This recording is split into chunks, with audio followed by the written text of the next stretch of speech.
So here we have the Mini 5-door hatchback on a 69 plate. I'm going to start off by hopping inside the car and running through some controls first of all. Just briefly before we climb inside the car, I think it's well worth seeing the boot space. You can see that we've got that 60-40 split folding rear seat. Should you wish to increase the space that you've got here, you can increase this space even further again by folding this tray section and then folding it. It will store away behind the rear seats. You can remove it should you wish to, but you get a lot of extra space from doing that, as you can see. Okay, now that we're inside the car, we're going to start with the dials. On the left-hand side, we have the rev counter. We have the speedometer in the middle and the fuel gauge over on that right-hand side. Also in the middle, you can see the total miles of the car. They are 6,985. You can change the information displayed above that using a button on the end of the indicator stalk. For various bits of trip computer and fuel economy information, you can, if you wish to, have a digital readout for the speedometer displayed there, as you can see. If we back out to the steering wheel, we have speed limiter on the left-hand side, stereo and phone controls on the right-hand side, and then the main stereo itself is over in the center just here. So to pair your phone, first of all, you go into the communication heading, you'd go manage mobile devices and connect a new device from there.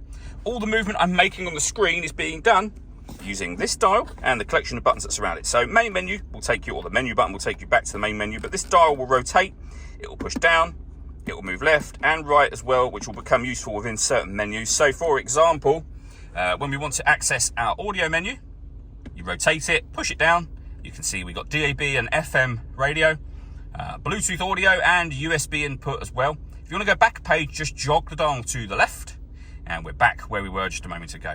We have the main volume for the stereo, and below that we have dual zone climate control. So you can adjust the passenger temperature, the driver temperature, you can increase and decrease the fan speed, you can determine what direction you'd like the air to be distributed in. When you're happy with those settings, the air conditioning is on at the minute, so that's off, back on again, or hit auto. The car will now maintain the two temperatures you've asked for by taking control of the fan speed and the direction of the air, which you can hear it doing. You can override that by pressing the auto button and you'll go back to whatever setting you had it on previously. We have a heated passenger seat with 3 different heat settings, and of course the same for the driver's side just here. Below that we can turn off our traction control. This is where you start and stop your engine.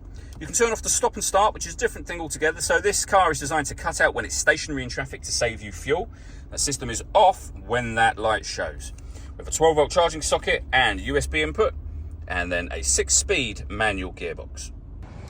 All that leaves me to say is thank you for taking the time to watch this video. If you'd like to come and see this ULEZ compliant car for yourself and have a test drive, please feel free to call either of our MJA sites. We'd love to hear from you soon.